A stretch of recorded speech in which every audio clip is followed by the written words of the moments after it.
The regular season is over. SEC tournament time. What does all of this mean for the future of Auburn basketball in 2025? Let's talk about it right here on the Weekend Tailgate. This is the Weekend Tailgate. Brought to you by Golden's Cast Iron.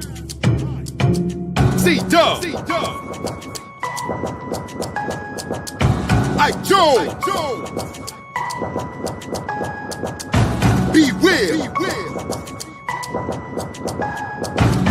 By G.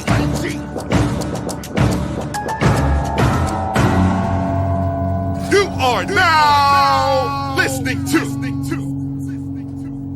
Weekend Tailgate, brought to you by our friends at Golden's Cast Iron, our title sponsor for today. Visit goldenscastiron.com/WR and use code Get Your Weight Up for 15% off your weights and code TWR for $65 off fire pits and Kamado grills. It's the spring, fellas, and springtime means grill time. So grill out, work out, chill out. I think I said those in the wrong order, but they're all still valid. Golden's Cast Iron mottos. Goldenscastiron.com again /WR so they know that the War Report sent you. You can also give the gift of the War Report by hitting that join a button. Auburn basketball is headed into the postseason, and we're going to be covering every single minute of it. Myself, Ike Jones, and our photographer who goes by Anonymous will be in Nashville covering the tournament for you guys. Hit that join button. Help support the work that we're doing here at the War Report on the road for you guys this basketball season. You can also give the gift of the War Report by hitting that gifted membership button. We appreciate you guys for helping us grow our community. Let's see if we can get 20 given away today. Also, our friends at Underdog Sports, new customers can deposit and get up to $1,000. Oh, Mike G's audio cut out on us. Can you still hear him, Caesar? I cannot hear him. You gotta pick it up. All right, yeah, $1,000 in bonus cash for your first deposit when you go and use code report at underdogfantasy.com. As simple as this, man. You go and you pick two players and you select higher or lower on their projection, and you will be able to potentially win a little bread. So make sure you head over there, underdogfantasy.com. Use code report. That tells them the folks at the War Report sent you. Sorry about that. I'm back. Mike G is back in this beat. Rogue Shop. Visit rogueshop.com. If your mic is messing up this morning, calm down with Rogue Shop. Visit rogueshop.com. Use code report to get 15% off your Rogue Shop order. Pain, sleep, stress, anxiety, whatever ails you in life, the Rogue Shop has something that has you guys covered. We appreciate them for sponsoring this segment. And as always, guys, we have a special thing going to we're covering the tournament. Fellas, we are covering the tournament. Like I said, Ike and I will be in Nashville and then Lexington and then hopefully Atlanta. So we have a sponsor that is ready to match every single dollar super chatted during this live cast from now until the start of the NCAA tournament. You can help support the work we're doing by super chatting today, and we get 100% match. We're trying to raise $1 kajillion. So help us cover this tournament and every tournament from now until the end of time by super chatting. Just numbers like we get a lot of comments during the live chat. So super chatting is also a great way to make sure that we recognize your comments as we go through the live cast here. So again, they're matching every single dollar. We're gonna have some more information about that business on our next live cast. Yes, indeed. All right. So of course we have to talk about yesterday's game. Mike G joined us live and gave us some thoughts from Neville Arena at the conclusion of it. But after that, you did get an opportunity to go into post-game press conferences and hear some comments from Coach Pearl and all of the things. Let's talk a little bit more about this game. Freaking Mark Sears, flopping Mark, found a way to stay upright, long enough to hit the game-winning shot. In overtime, 93-91, Auburn falls to I don't even like calling them by their real name, to that team across the state in the finale of the season after you all have had a moment to digest it. I'm talking just to Caesar and just to Mike in this moment right here. In the chat, you guys can give your thoughts on just how you've had a chance to. Is it different now that you're kind of on this media? Like, does the losses don't, for me, they don't hit the same way that they used to. Like, I think 4 years ago, had I watched that game, I'd have been devastated for 24 hours and like been replaying that last play a billion times in my head. But because I had to get into media mode the moment the game ended, I didn't even get a chance to kind of sit with my feelings. I had to immediately get into like react. And am I the only person that's different now for? It's been different for me for a while. I'm saying this isn't the first time I've experienced it. I'm just saying, like, I've divorced my emotions a lot from this stuff. I still get mad. I still get frustrated. Yeah, I understand. But it don't hit the same way as it used to. Yeah, I'm very outcome agnostic, I think. Yeah. Because we got to talk about it regardless. So, in the moment, being in the arena when he hit that shot, I can tell you it felt like he was going to hit a game-winning shot on that last play. It felt like, because Auburn had not really stopped Alabama. I thought they would have forced him into a tougher shot. Right. Yeah, it was way too easy. Yeah, but easy a shot. I mean, that was a practice shot. Like, he got right in the lane like they had been getting. I thought Grant Nelson was living at the rim. And, Auburn defensively, that wasn't their normal defensive effort when you look at it. Now, Alabama did have 15 turnovers, which is not a small amount. Right. But, if in your Auburn you only had 9, they shot a little better than you did. You guys hit the exact same amount of baskets. You actually took 6 more shots than they did. Right. You just weren't able to get the offensive boards. That's the difference. Bama, particularly in the overtime, was able to board their misses, and Auburn wasn't. Yeah, 5 of their 6 misses in overtime, they rebounded, and it ended up costing you the game. I think that's a cautionary tale for Auburn defensively.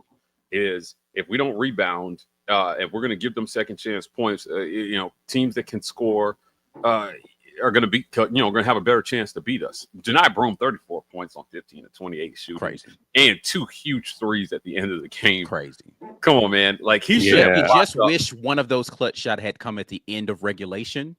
But yes. I asked Bruce Pearl in the post game. I don't think he understood my question, but I had a question about whether that's the look they were trying to get at the end of regulation. For Janai Broome. Gotcha. Yeah, he referenced the 3 that Janai made, and that's not the shot I was talking about. I'm like, hey, at the end of the game, you had a shot to win it. And can you walk us through that? Did you get what you wanted there? Did they defend it, and he ended up taking that fadeaway? I had questions. It was a tough shot. If he hits it, obviously Auburn walks away with the win. Instead, you provide Mark Sears an opportunity to hit the game-winning shot in overtime, and he hit it. That was the final game we watched. Not to cut you off too bad here, but like to the point of that, what you said, Mark Sears got the shot he wanted. Janai Broome took the shot he could get. Yeah. And I just don't know that at the end of the game, if they block the shot you want, fine. I don't know that Janai Broome took the shot he wanted in that moment. Yeah, I agree. Yeah, so I'm looking at what Auburn was able to do, and that was a Final Four game. That was Final Four worthy. That game had everything. It had shot making, it had big moments, it had energy, it was high scoring. Man, these two teams, I think, have a real chance to go deep into the tournament in March.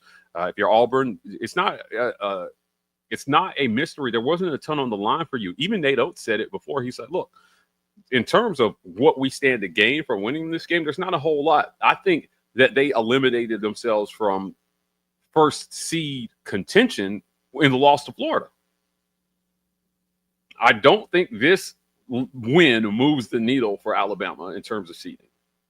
Yeah, I mean, there are scenarios out there where they could potentially do that. I think the loss to Tennessee is really what sunk them, though. Like the loss no, you're right. Florida came afterwards, but I think the loss to Tennessee, because it put Tennessee back in the conversation, right? Right. Tennessee was on the outside looking in. Right. And when you insert Tennessee back into the conversation, now you have to have a conversation about, all right, if we're going to give 3 1 seeds to the SEC, is Auburn, I mean, is Bama the third team or is it Tennessee? Because right Yeah, now you're going to get 2 1 seeds. If you're going to get a third one, which of these teams should it be? And right now it's looking like Tennessee might be that team. Yeah, if you beat Florida, there's still a conversation to be had. After you lose that game, I don't think there's any conversation to be had, regardless of what happened in this game yesterday. And I think that Nate Oates knew that, which is why he made the comments he made about not having much to gain from this game. Playing for pride and all that. Yeah, you are what your regular season says you are, and your whole body of work is in. So a loss or a win against the number 1 team in the country isn't really going to move the needle for you at this point. It's just not. You've already played them. You lost that game. You lost that first matchup. And so you got to split, and it just doesn't help you here at the end. They needed to beat Florida. They needed to end their season beating Florida and Auburn to still be in that number 1 seed conversation. On the other side, if you're Auburn, it's the exact same scenario. You lost a tough game in what was believed to be a tough matchup to Texas A&M, and this one you shot almost 50% from the field. Yeah, it was a tough. It was a hotly contested game, but the stakes were low for both teams in this one, and because both teams have aspirations greater than this game. They have aspirations greater than anything that's going to happen in Nashville next week. For sure. Auburn still wants to try to win it, but can you make an argument that, I mean, Bama had revenge on their mind, so obviously them getting out to a good start was paramount in beating Auburn? Because to me, I think that's what I saw in the first half of this game. That absolutely drove them. Like someone asked that question to not Nate Oates, excuse me. They asked it to Mark Sears, and I think Chris Youngblood might have been the other person in that pregame interview. Like, what were their thoughts around that whole thing? And this is before the Florida game, right? Because in his comments, he was like, yeah, we're looking forward to facing some of these teams that beat us. And he was talking about Auburn and Florida. He's like, now, of course, Auburn and Tennessee. He's like, now, of course, we got Florida next, so I don't want to look past them. But they had revenge on their minds. Yeah. Right. And so that definitely was a motivation for them to begin the game. And, I think this goes back to comments that Coach Pearl had in the wake of the Florida game. It's like, yes, you understand what's at stake here, but I don't know that you understand the level of desperation this other team is coming out with in this game. And like, yeah, it's an important game and we want to win it, pride, all this kind of stuff, best team in the country. But like, they're playing desperate because they have a different kind of mindset they're approaching this with. That's what got you beat against Florida. That's what got you beat against Texas A&M. And that's ultimately what got you beat against Alabama. Is the other team played with a different level of desperation than you did to start. And they punched you. And now, to Auburn's credit, they punched back effectively against Alabama, as opposed to like Florida. They never really fully got any jabs back in. Like you actually started better against Florida, and Florida was like, oh wait, I mean, they're better. I think what happened in the Florida game is Florida came in desperate, but Florida was surprised that, oh, wait a minute, Auburn's actually they're actually really good. Like they thought they were just gonna come in here and lay down, like, oh, we gonna. It's like Auburn's like, nah, we ain't going out like that. And then when Florida started punching back, they was like, nah, we gotta win this game, y'all. Like, and that desperation kicked in for them. I think Bama came in with that desperation. Auburn was like, oh, okay, so this is how we playing. And they punched back more effectively in this game. Yeah. To me, I think the first part of the first half kind of set the tone in terms of what kind of game this was going to be. It was a heavyweight fight between both of these two teams. For me, in terms of the things that kind of went wrong for Auburn, I mean, Mike kind of already alluded to it, the rebounding at key moments of the game. Auburn got out rebound, I think 41-33, I think, overall, and free throw shooting. This has been one of the things that hasn't really bit Auburn in games. I think free throw shooting played a big part, as you alluded to, Ike, in the post game yesterday. I think it reared its ugly head because at the end of regulation, you're tied. And Auburn had opportunities at the free throw line late in regulation to hit at least one of those free throws, and you didn't do it. Tahat Pettiford, who had a good game, went to the free throw line with 3 shots to make and only hit 1. Janai Broom had free throws that he could have hit one of. So those are the types of plays that a championship team has to make in these critical moments. And so the For sure. combination of that with rebounding, Auburn matched Bama's effort in this game as the game went on. But those are the things that tells a story as to what Auburn has to improve on or work on moving forward. Yeah. I mean, so let's pivot here, still talking about this game because it's important. We talked about it a little bit when Funny Man came on in the post game yesterday because he wanted to get into it. And I promised yesterday that we would dive into this conversation a little bit more. And that is the conversation around Chad Baker-Mazara, right? And his ejection from the game and all of the things that surround that and how this game finished. If you are in here live, make sure that you're going ahead and sharing the live with someone. Make sure you're liking the video. But let's have the Chad Baker conversation, right? Because I think that it's fair. Like prior to now, I could make a very firm argument he was getting picked on.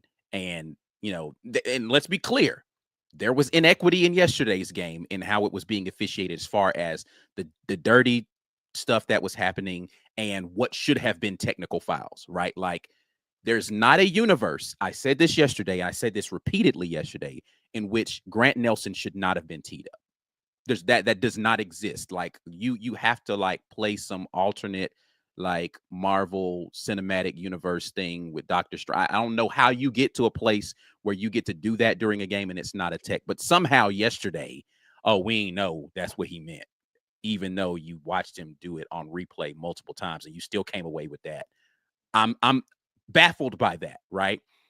Baffled by the fact that Chad Baker-Mazara gets kidney punched early in the game and you go to the monitor to look at that. Oh, we didn't have a clear camera angle to see that. We just saw him fall on the ground and clutch his back.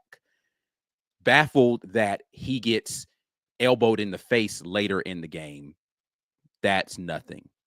But you happen to catch the time that he did. Again, I'm not let me give the disclaimer, not defending what he did. He absolutely did it.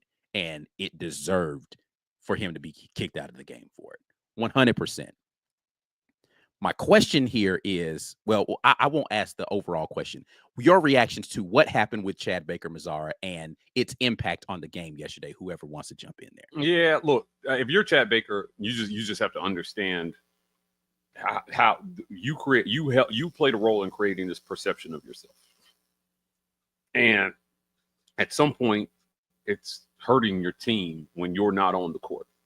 Yeah. So you lost in could Auburn have had 2 more points at the end if Chad Baker-Mazara doesn't get kicked out of that game? Right. Possibly. Yes. Right. I think that, again, he's a closer for you. He's a guy at the end of that game. Valid question to ask. Would you rather have Chad Baker-Mazara with the ball in his hands at the end of the game to create? Yeah. Or would you rather have Janai Broome with the ball in his hands to create a shot? I would pick Chad. Joseph Goodman from AL.com was in the post game, and he asked a question that I thought was absolutely fair. At this point, it has become a narrative, and it is relevant, and it's fair to ask it every single game until he is no longer an Auburn Tiger. Or he stops making it a conversation. Correct. Yeah. First Janai and Tahad came to the post game, and he asked him, like, what would you say to Chad? And he said, my message to Chad is to learn from his mistakes, try to change, and to do better for the team and for himself. We know he's down on himself as well. Right.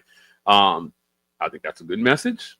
I think that they should tell him that every single day until the season is finally over. But he needs to be on the court. And these things like, this me personally, and, Caesar and I have had these kind of like life talks throughout the years when it comes to particularly for young men and their ability to be able to regulate their emotions. Yeah. Right. Because when it's kind of maybe a different kind of conversation, but when we cannot do that, violence is what happens. When young men cannot regulate their emotions, violence happens. Yeah. And, you can't be doing that and you can't react that way in the moment. You can't elbow a dude in the back of the head, Chad. We've been here too many times. Yeah, you're not going to get away with it. Right. I keep going back to that example of Nick Fairley in the Iron Bowl in 2010. He sacks Greg McElroy, and then he does a little dance, like 8 yards away from McElroy, and they threw a flag. And I remember Gary Danielson saying, like, yeah, I don't like that flag, but he's got a reputation. It is what it is. Auburn ended up winning that game, but at the moment, I thought it was a huge momentum killer for Auburn defensively. Yeah. And so, he had that reputation. It never came back to bite that team, obviously, because they never lost the game. Right. But certainly it threatened what they were trying to do. And he was a guy that you weren't better without him on the field. The sack fumble on McElroy at the end of the half is probably one of the greatest defensive plays I've ever seen. Completely bulldozes a guy, hits the quarterback, causes the fumble, and then recovers his own forced fumble. Yeah. Chad Baker has that sort of impact on this basketball team, is what I'm saying. Think back to that 2010 national title. Nick Fairley, that wasn't an offensive explosion, by the way. Nick Fairley was a one-man wrecking crew. Oregon had no answer for him. Yeah. And at times, it's just like they don't have an answer for what Chad Baker does. Do you guys remember the play yesterday where I want to say Sears scored and Chad Baker just decided, you ain't doing shit this possession, bro. He locked him up. Yeah, I don't remember who had the ball, but yes, bro could barely dribble. Yeah. And the energy inside the arena at this moment was insane. It was greater than anything I think I've ever experienced at an Auburn basketball game. And he goes over to the bench and he's just like, no, I just owned you. Yeah. He certainly did. And it was like, that's what you need. That's what you need on the court. But you can't do that from the locker room, bro. Right. Right. You have to be in the game and you have to be engaged and give that energy. Let the other stuff go. It's not worth it. I think what the point you made, Ike, in terms of the inequities and calls, it's something everybody on this team is dealing with, not just Chad. That's the thing. Like Janai could absolutely flip out. Yeah, Coach Pearl called that out in the post-game press conference too. He's like, Janai took however many, like 15 of his first 16 shots in the lane, didn't get a single foul call on him. And it's like, but he's been dealing with this every single game. One of you guys is a National Player of the Year candidate, and the other one is a Forward of the Year candidate, but has this black mark on them as a potential issue that referees have to like look at more closely every single game, because though Janai complains about stuff, he doesn't retaliate. Yeah.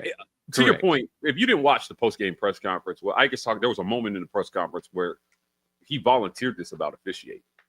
And he said, and I thought it was significant that he brought it up, because he's not one that likes to blame the officials when they lose. But it just wasn't okay. He was like, how did he take that many shots and not get as many foul calls? It doesn't make sense at all. And in games that you win and lose by 2 points and there's shots at the buzzer to win it can be the difference. A couple free throws could have been the difference. Now, ultimately, Janai missed some free throws he usually makes. They probably could have won the game. It was a tight game. But certainly these things, I think, still matter at the end of the day. And the point I'm making with that, Mike, is if Janai can compose himself because he's trying to help his team,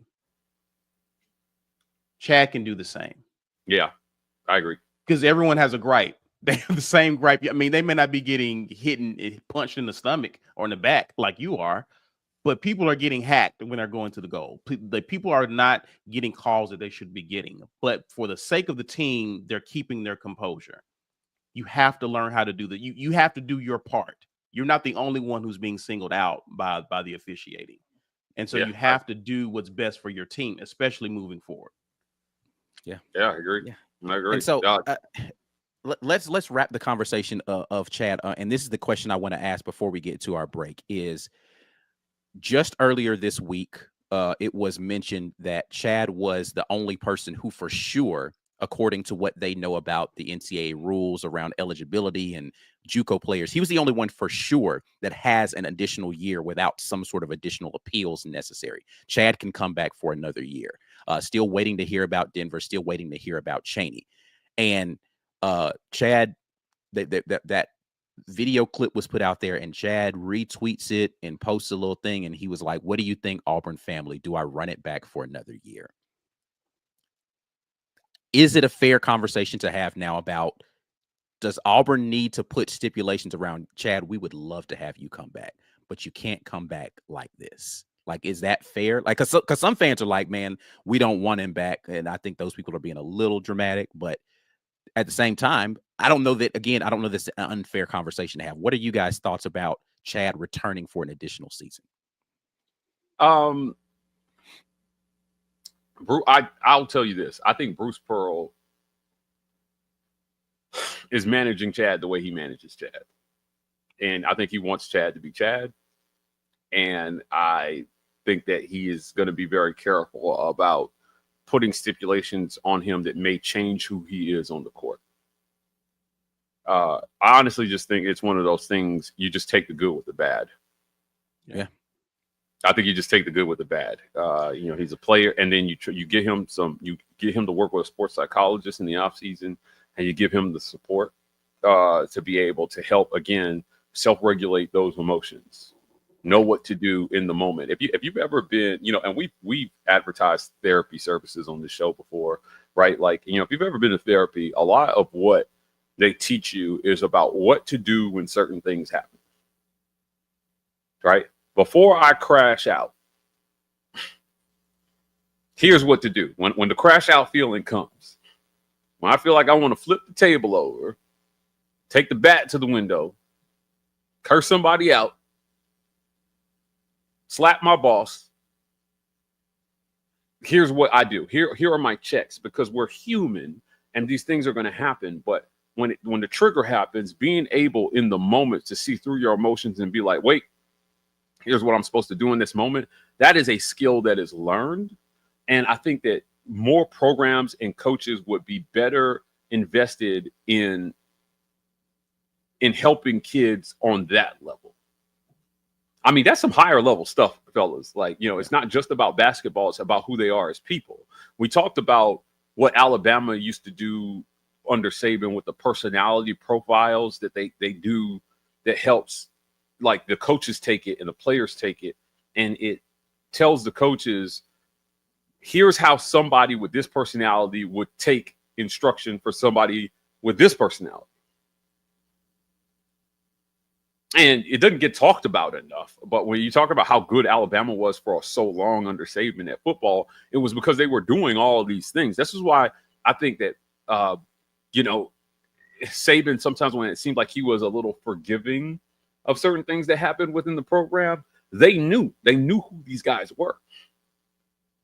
They studied it at a deeper level, and then they were like, all right, this happened, so we're going to go down this route. We're going to give him these tools.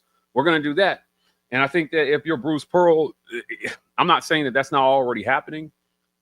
I'm just saying you got to find a way to continue to give that support and maybe even build on that going into next year if you're going to have him back. Or you just accept that this is going to be a narrative around your program until he doesn't play here anymore. Yeah, I mean, and this is, I think, the important thing about, or what I'm hearing from what you're saying is, like, Coach Pearl is a guy who I think advocates very much for the development of young men, and he should see this as an opportunity to help continue to develop Chad as a man.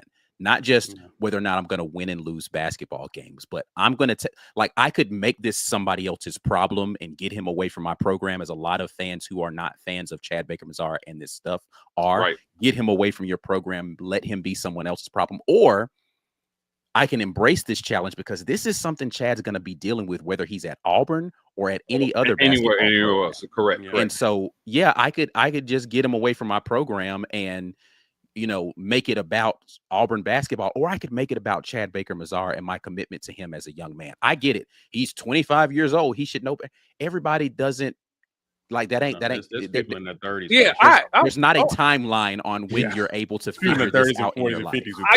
I do want to tell this. Draymond Green's almost 40. Right. Yeah. He still ain't learned this. Yeah. I do want to say this. I had an interaction with Chad, and I can't go into detail, but at the end of the interaction, he messaged me and he said, "Hey, thanks, bro. I really needed this today." Right? Like it was like, I've had a tough day. I really, really needed this today. And if you've ever had a chance to like talk to him just in a non-sports setting, he's like the most regular guy ever. He's funny, fun-loving. He is like he's goofy. funny. Yeah, he's man. funny. He's there. It's just again, when you're playing sports at a high level, emotions get high and it's a physical game and things happen and these guys compete. And trust me, Chad Baker is not going home at night and punching holes in his wall. I promise you. Yeah. That's not happening. This stuff, it happens on the court because it happens in the moment. And I do think that the support that he needs is around learning how to regulate your emotions in the moment to avoid the crash out. Because it's always after the crash out that we look back on and we're like, I probably shouldn't have done that. Right. You know, we've all had moments like that in life. Chad Baker is not the only person who has crashed out on somebody. And a lot of us, let me tell you something, have done it for a lot lesser reasons. Right. Not a lot of y'all got kidney punched before you crashed out.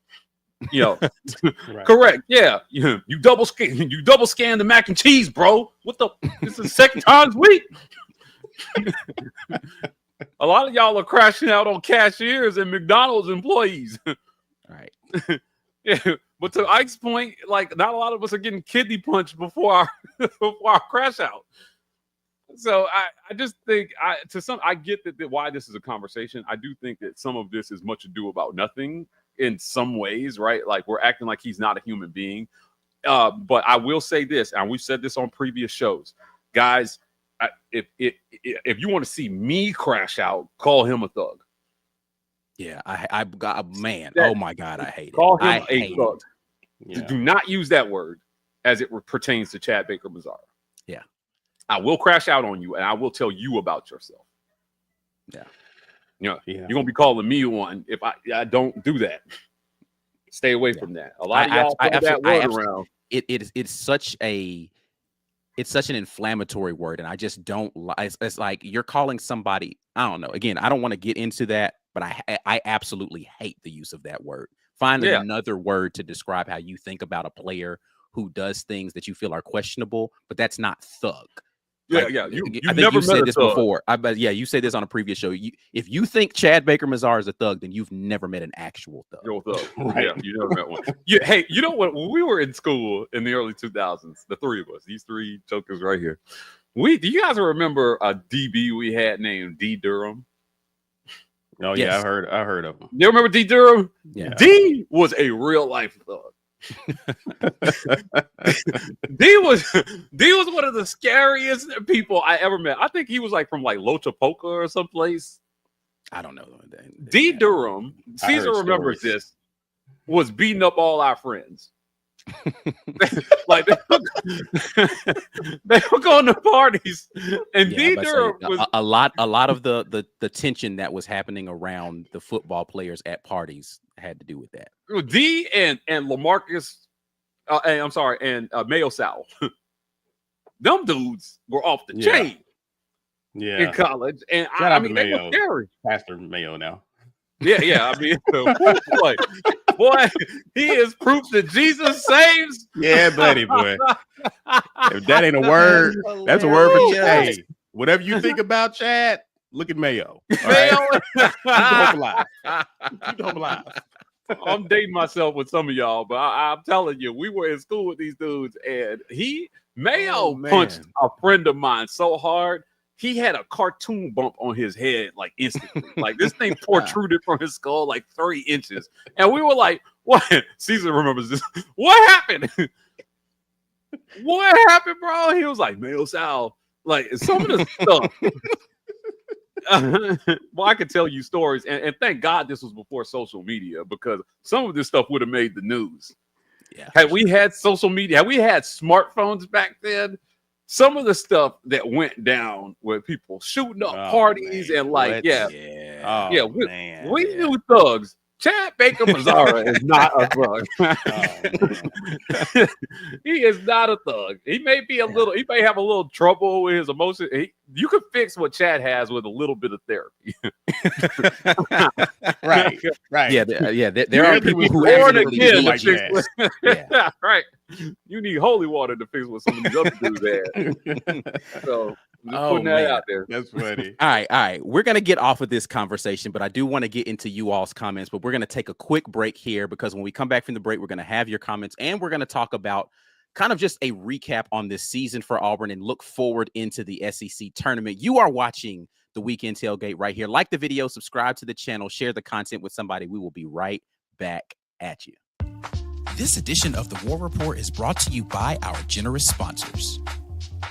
The Opelika Rage Room in Opelika, Alabama.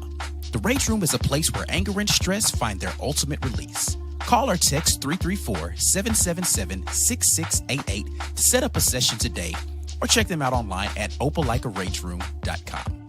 Golden's Cast Iron. Whether you work out, grill out, or chill out, you deserve the best life possible, and Golden's Cast Iron is here to provide the tools to help you do it. Check them out at goldenscastiron.com.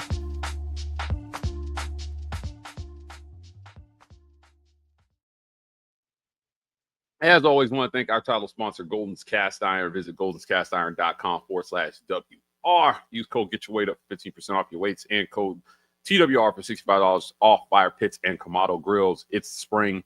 Golden's Cast Iron is here to help you grill out, work out, chill out, whatever you're doing outside. Let Golden's Cast Iron be there with you. Great sponsors of the War Report. We appreciate our guys over there at Golden's Cast Iron. I've got the Kamado grill. B. Will has the fire pit.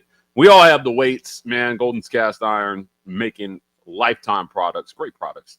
Also, you can support our work by joining as a member. We're on the road. I think you and I might be on the road for the next month. Listen, if Auburn keeps winning every weekend for the next 3 to 4 weeks, we gonna be up out of here.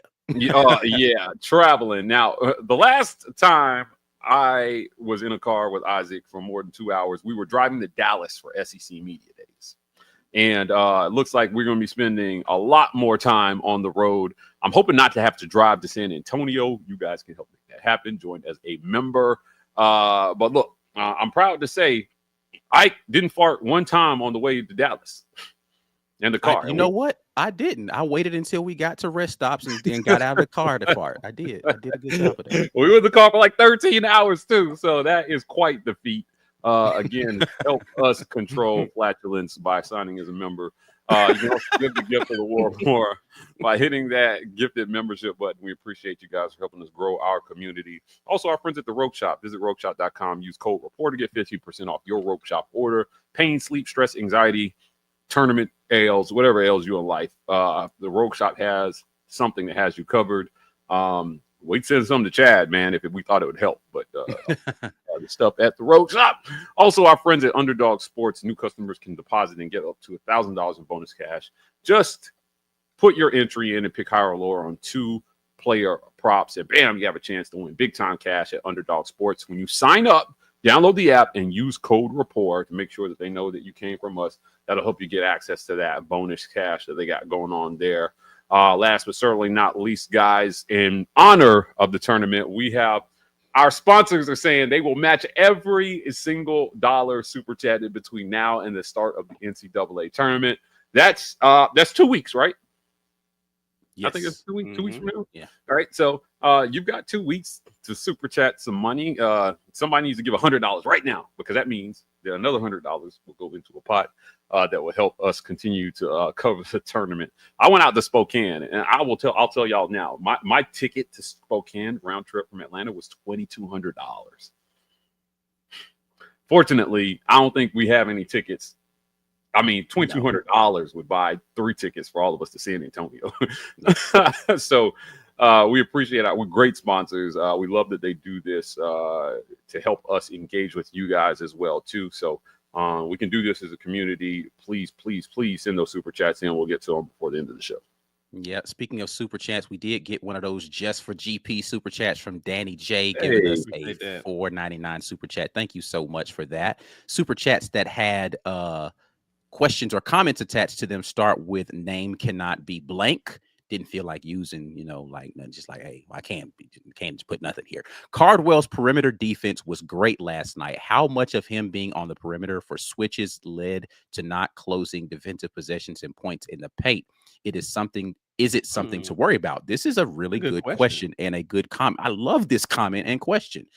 I think that's a fair commentary, right? Like they were putting, and this is a good strategic move for most teams that I've talked about before.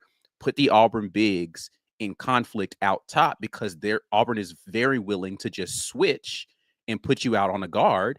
And if you can get a shot up, you are trying to have Tahad Pettiford and Denver Jones box out a 6'11 guard or a 6'11 forward center in the paint, as opposed to dealing with Dylan Cardwell down there. So it's a fair point to be had. Because Cardwell's so good at it, I don't know how you change that strategy, though, because he absolutely can lock up your guard and potentially get a 24-second violation or a block shot, which he did a couple of times. Dylan got into foul trouble pretty early in the second half as well, too. Yes. Now, he only finished with 3 personal fouls, but certainly it slowed him down defensively early in that game. So you look, Chad Baker got thrown out, obviously, but he finished with 4 personal fouls. Chaney Johnson had 4. Miles Kelly had 4. It was, we had a couple guys there, and Chaney is a good low post defender as well, too. He's not easy to score over. So, yes, with guys in foul trouble, I think that Auburn played a little tentatively defensively down low, and that had some effect on them being able to get to the rim. It just felt like to me in the first half, that Alabama was just getting to the rim whenever they wanted. They were getting easy mid-range jumpers in the lane. For sure. Right. And Nelson was living at the rim. I didn't like it. Look, man, that dunk that he threw down where he did the crane kick out there. I mean, kudos to him. That was a monster dunk. It was. That was a great play. But what's not great is his mustache or that crane kick. Both those things can go.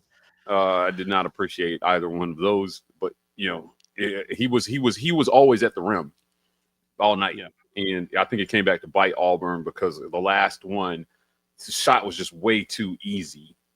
Yeah, it was too easy. The defense on that shot, there was a bust on there. There was definitely a defensive bust there. And we can talk about that maybe on a film breakdown. Maybe we'll look at that final play on some film soon. Ben Bloodworth with the super chat says, "Do coaches tell their players to target Chad Baker-Mazara? How is that any different than injury bounties that the NFL coaches got NFL coaches fired?" Yeah, I think at the end of the day, like physical plays happen. If you're telling hey, get under his skin, needle him a little bit, it's not wrong with that. I don't see anything wrong. I don't think that's the same as bounties. But if they're not trying to injure him, then yes. Injure him, yes, correct. Yeah, but if you're telling them to go out and make sure that they inflict enough pain that he feels like, that's different. Yeah. Right. Basketball's a physical game. I 100% that either it is directed by coaches or players themselves get in their own mind, like, hey, I'm gonna go out here and I'm gonna do this again. Like, I don't know whether it's the coach or the player, but I do think that it's intentional on behalf of people saying he's the guy I'm going to target to get. Listen, you can say I'm crazy on conspiracy. After that play happened with Youngblood where he got elbowed by Chad, they showed him walking to the bench with a grin on his face. Yeah. He was like, I got him. In his mind, he's like, I got him.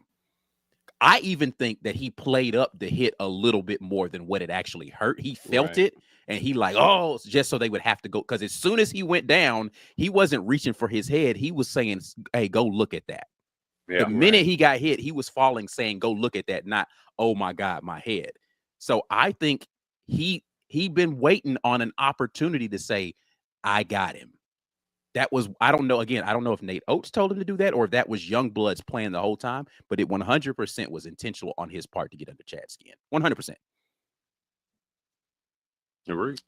Super chat from Lawrence says here, chat for my B-Ham slander. Yeah, man, you know what I'm saying? You gotta come up off of Birmingham, bro. I mean, y'all name it like all like. Yeah, like y'all like cover. Y'all, I think y'all about covered the west side of Birmingham. Like, goodness gracious. Nah, man, this neighborhood, bro. Like, come on, man. Hey, man. So calm down. Everybody got bad neighborhoods, man. Birmingham's not immune from it. Nah, but it's wild out here in the streets. Y'all be safe. So Nina with the super chat said, "How hard of a hit do we have? Do we have to take the last 2 seasons? Still love Chad Baker-Mazara. I had to send a super chat for the match. I don't know. So for the last 2 losses, you're saying how hard of a hit did they take as far as seeding is concerned? It's not going to be. At worst, they fall to the number 2 overall seed rather than the number 1 overall seed, but it will still be a number 1 seed. That's the worst that happened for those last 2. Do we even care about the AP poll anymore? Oh, at this point, no. The AP poll doesn't matter. I mean, Yeah. it's really about what the net ranking / seeding is going into the tournament at this point in time. Yeah.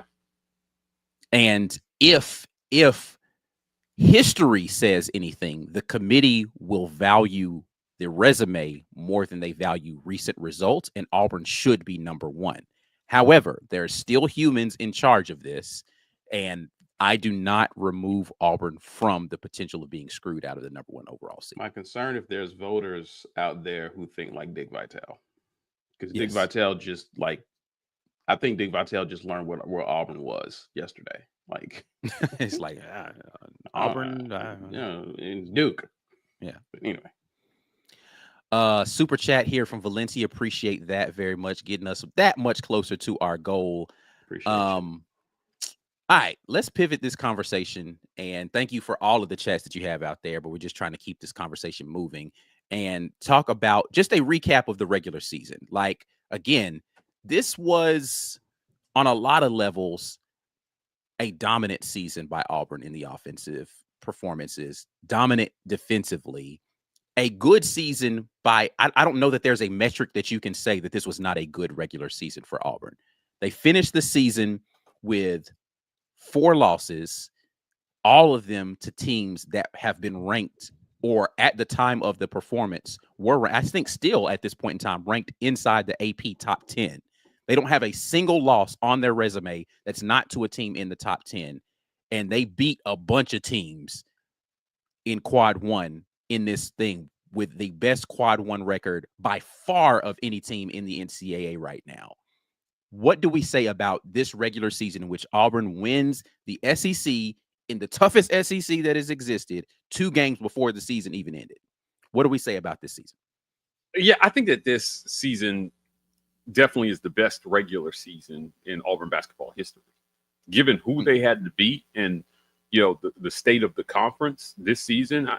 This one meant more. I went back and forth with people over the outright versus the co-share. The outright means more this year.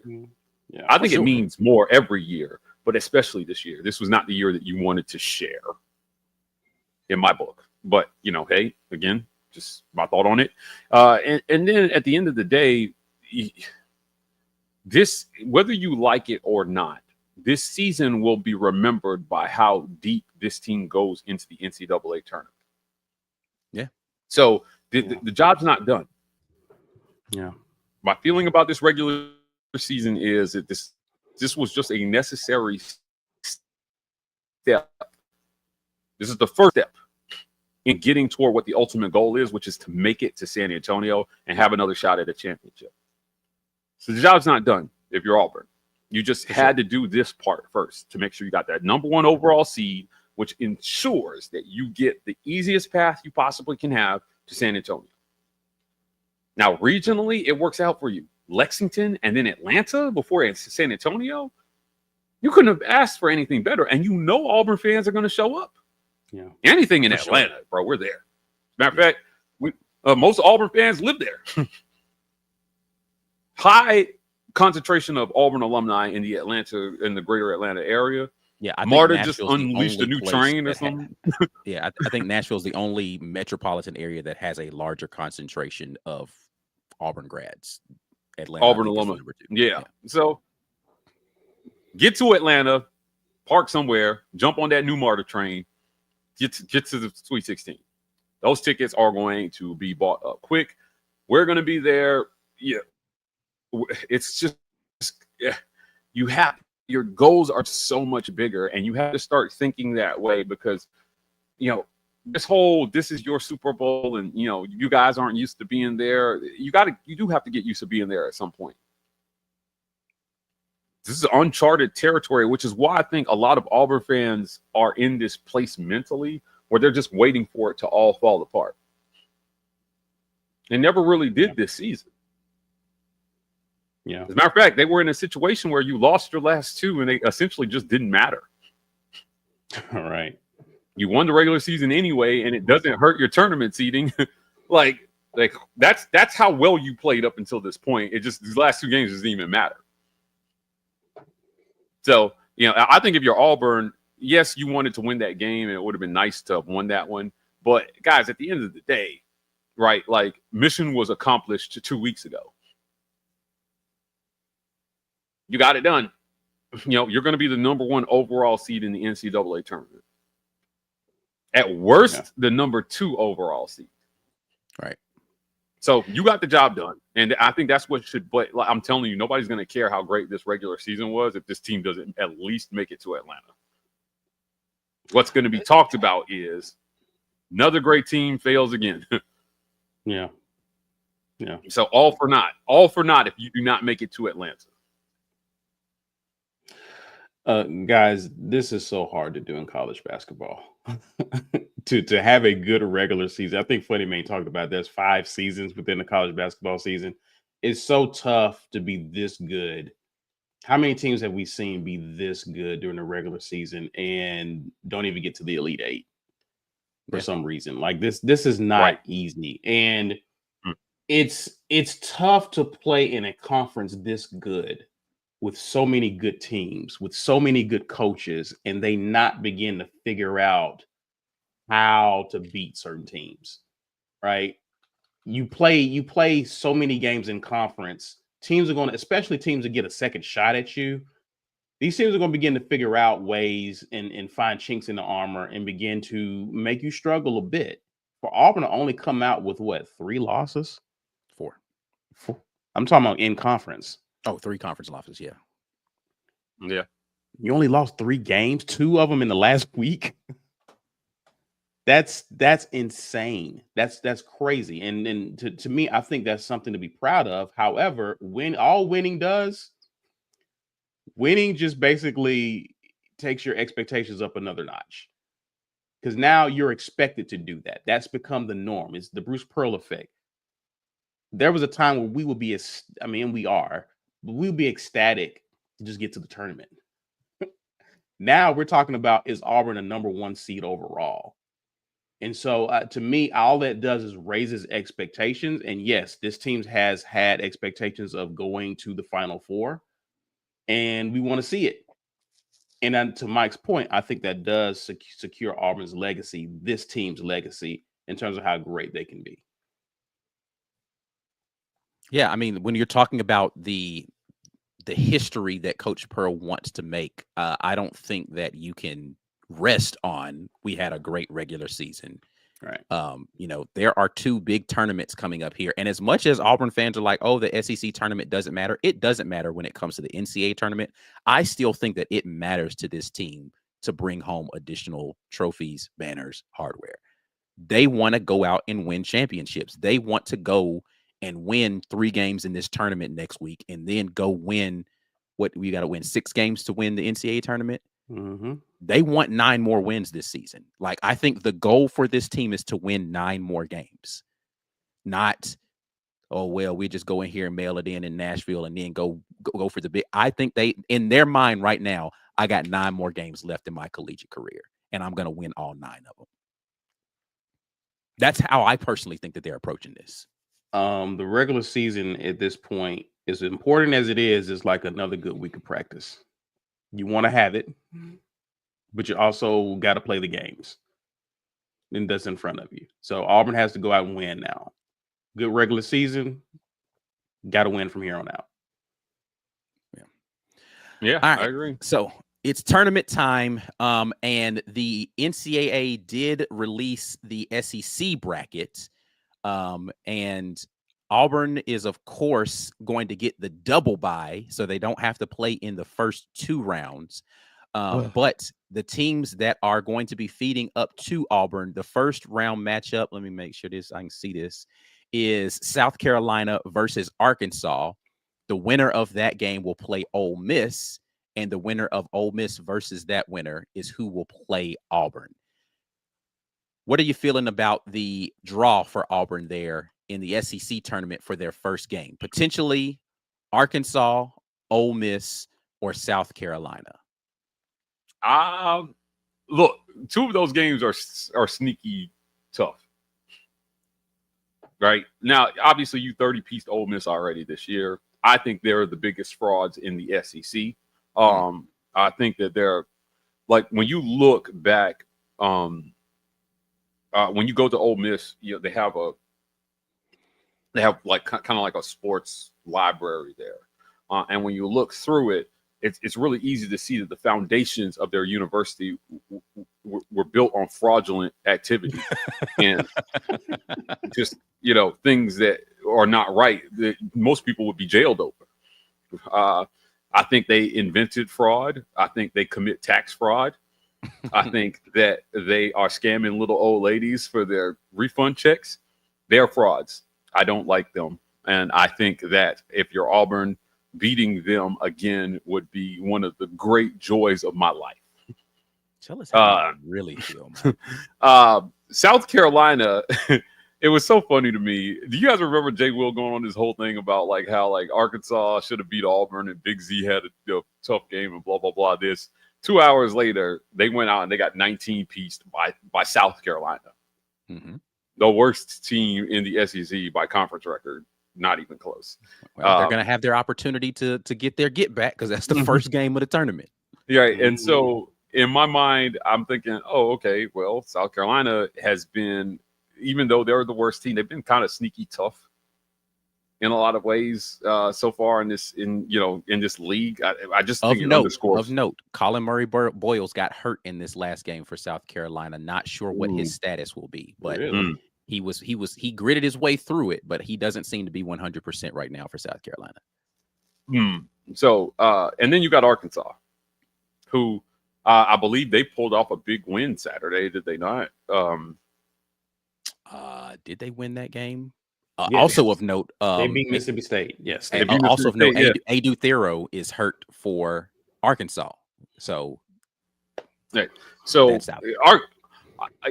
Will was right about Arkansas in the sense that they are a solid team. There's not a big margin of error for that team. I still stand. I think if you're Auburn, you get a game in Nashville, and after that, I don't really care what happens. I know they want to win it all, but I don't really care what happens in Nashville. Get ready for Lexington. And quite honestly, I was so shocked to see Denver Jones roll out there. I think it underscores how much they wanted to beat Bama in that last game. I thought that they would rest him another game. And he was somewhat limited because Bruce Pearl acknowledged he wasn't 100% in the postgame.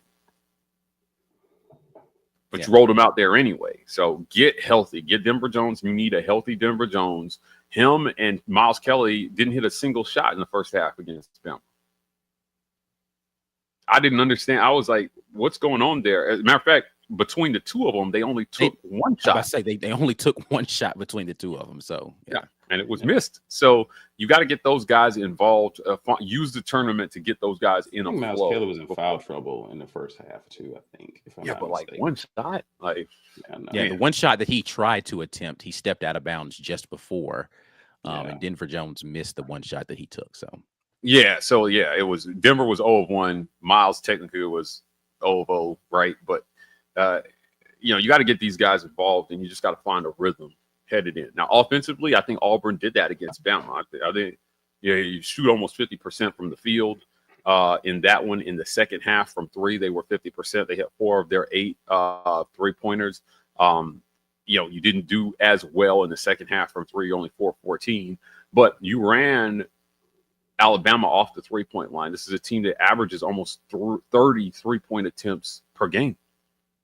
And against Auburn, I think they only took like 22. They went 7 of 22. So 31% for Bama from three. I like Auburn's chances most of the time there. The problem was you let them shoot 52 per. They shot extremely high percentage from two. Yeah, points in the paint. Yeah. So yeah, look, man, Alabama is one of the few teams in the country I think that can score at that rate. If you're going to let them get into the 90s, they're a really, really hard team to beat. Factual. I said that going into the first matchup, and Auburn held them to 85, and they ended up winning, and they scored 94. But defensively, you can score on Bama, and there are only a few teams in the country that have the ability to be able to limit Auburn either offensively or defensively. So you've got to use the tournament to get into a good groove, because when you meet those teams, you need a good plan and you've got to figure out a way. Fortunately for Auburn, they've won their fair share of close games at the end this season. So, this is a little bit of an anomaly that we're not watching them collapse down the stretch. So, I like where Auburn's at personally. I just think if you're Bruce Pearl, you got to get creative in terms of how you manage your team's psyche over this next week. But he knows what to do, man. He's been here before. This is why you hired him. This is why you gave him $50 million. Just let him cook on this one. Yeah. Should Auburn win that first matchup against one of those teams, the bracket would fall with Texas, Vanderbilt first game having to play that. Winner is Texas A&M. The winner of that game goes on to play Tennessee, and then they would face Auburn. I ain't gonna hold you. I don't know if I want to see Texas A&M again, so I'm hoping either Texas A&M loses to Texas or Tennessee, because I think that's a bad matchup for Auburn in that regard. So, and Tennessee's not a great matchup, but Texas A&M to me is a worse one. So, and then on the other side of the bracket, Florida's the number 2, Bama is the number 3. So one of those teams on the bottom half would be the ones that come into the championship. But we will see what happens with all the things coming up here very soon. SEC tournament begins this coming week, and Auburn again has the double bye, so they won't have to play the first couple of games. Let's finish this up with a couple more chat comments, and we will get out of here, get out of y'all way on this lovely Sunday. Ben Bloodworth with a super chat says, I was a student at Auburn for 9 years. 9 years, Ben. What kind of degrees do you have, sir? And we didn't make the tournament once. Enjoy the moment, people. Yeah, we got one. We got one. 2003. They actually made the Sweet 16. They lost by like 2 or 3 points to Syracuse that year. Syracuse went on to win it all. The eventual national champion with Melo. Carmelo Anthony. Yeah. Let's see here. Lawrence asked, do y'all have any idea who the new women's coach might be? Mike and I, man, we need to put some time aside and have a whole stream about this women's basketball situation. Again, for those of you who are not aware, Coach Johnny Harris was let go last week as the women's basketball coach after the loss in the SEC tournament to Florida. But yeah, I think there's a whole conversation that needs to be had around the women's basketball program. And we just need to set some time aside this week before we get into tournament mode to maybe have that conversation, because I think that it's a worthy one to be had about where the program is right now and what the potential is for the future.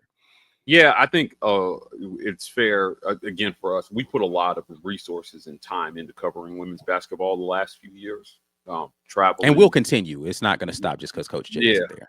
Yeah, so I have my thoughts on this move. I've given some of them on some of the local news segments that you guys have seen. Yeah, like I said, I don't know.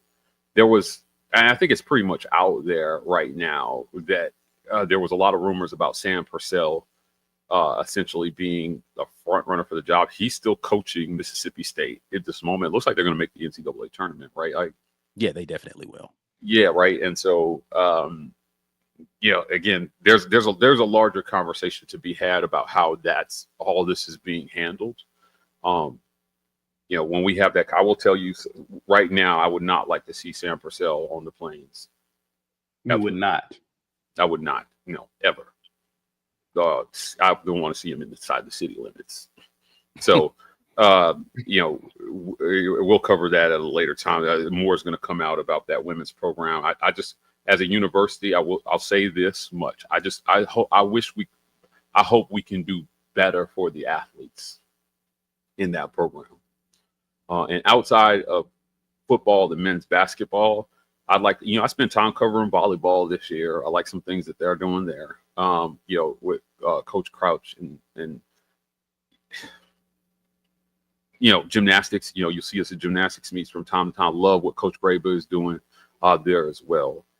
I think there's some growth opportunities for Auburn in the Olympic sports, but we've got to find a way to support those programs without making them go through the ringer, proving it 3 times 6 ways to Sunday before they can get basic amounts of financial support.